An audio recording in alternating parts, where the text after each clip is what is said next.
Hi, I'm Sonia Allen with the Ash Creek Art Center's program for teens and adults.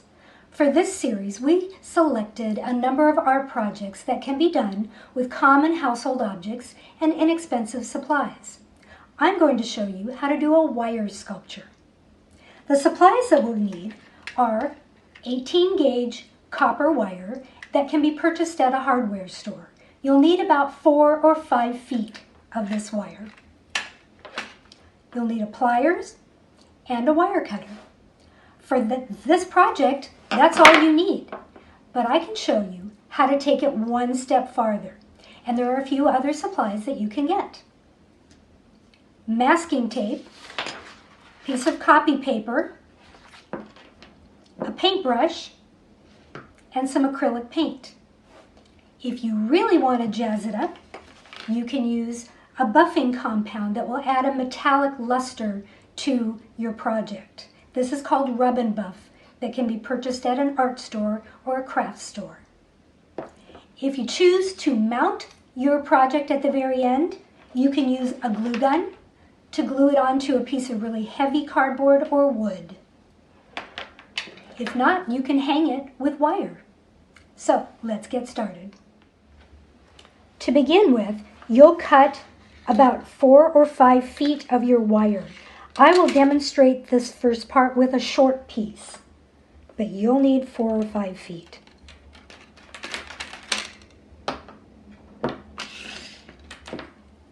Take your wire and gently bend it so that you can find the middle of it. And this is going to be the head of your person or your sculpture. You're going to bend it down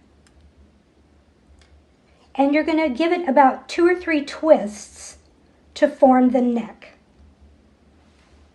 So there's the neck. To make the arms, you're going to look for a quarter of this remaining piece. So that's half. I need about a quarter, and then I'm going to fold it in and twist, leaving a loop for the hand. I have a bigger one that I'll show you. I've already done the head and the neck. I've done one arm. So what I'm going to do is estimate the halfway point and then half of that, which is my quarter, and this will be the arm. So I'll bend that down, keeping a little loop for the hand, and then I will twist the wire till I get to what will be your sculpture's armpit. And you're going to jockey this around just a little bit. Make sure you don't poke your eyes. If it helps, you can use a pliers to hold the wire while you twist. And it doesn't have to be perfect. You're just giving it a nice, stable twist. When you get to the armpit, then what we're going to do is make the body.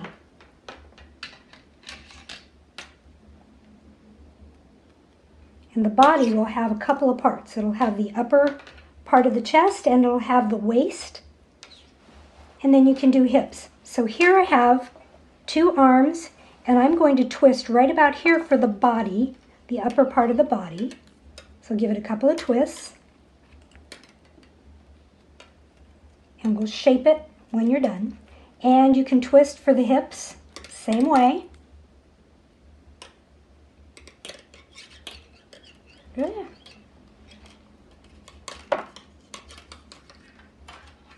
Mine's already dancing.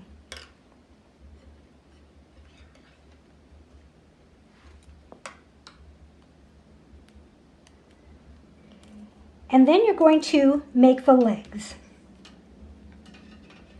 For the legs, you're going to take the remaining long piece, fold it in half. This will be your foot. And again, you're going to just twist your wire all the way up to the top of the leg. It gets easier when you don't have so much wire in your face. Same thing for the other leg. fold it in half, hold what will be the foot, and twist to the top of the leg.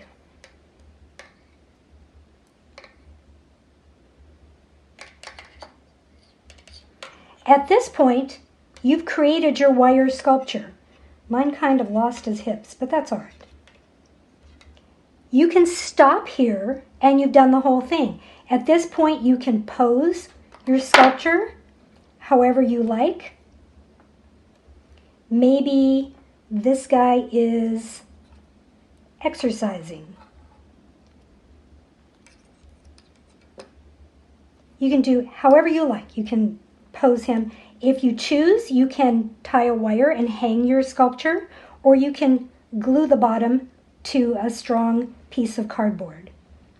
To take this to another level, I'll show you what you can do with your wire sculpture. I have started to tape paper in the hollow parts so that we can create a stable base. And for that, you'll need just your copy paper and some masking tape. And what you'll do is just stick that paper on the body and begin to attach it to the open space so that it's more stable. And then your job becomes taping all the parts that you've twisted. And I won't show you that whole process because you'll spend some time doing it yourself.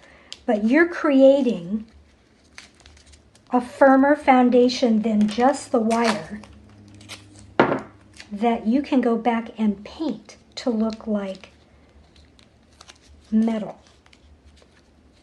It helps to work with little pieces of tape.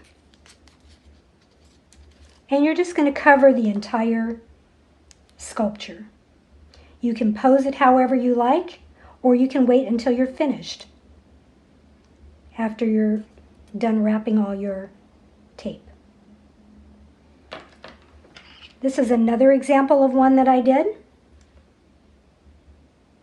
And what I'm going to show you is the painting part of this. So we'll pretend that I've done the whole thing.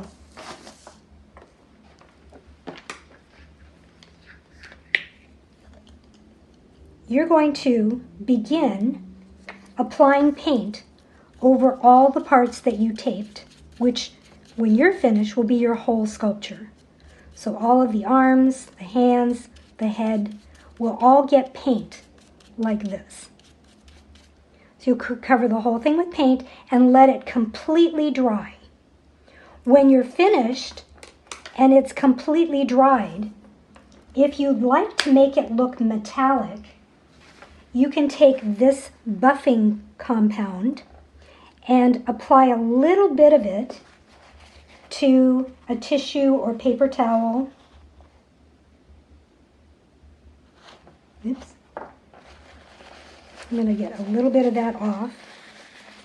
And as you add this on and rub it in, you can buff some of it off, and what it creates is a metallic look to your paint. So you would do that over your whole sculpture.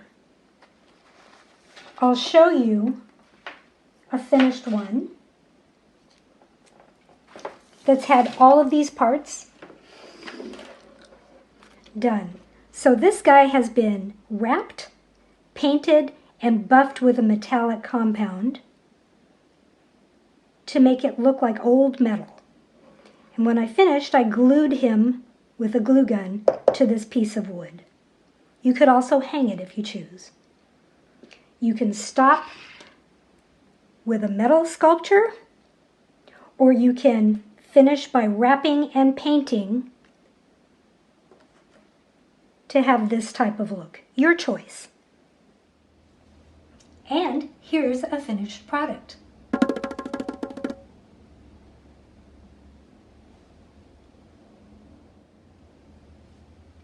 The Ash Creek Art Center would like to thank the Oregon Community Foundation for making this project possible.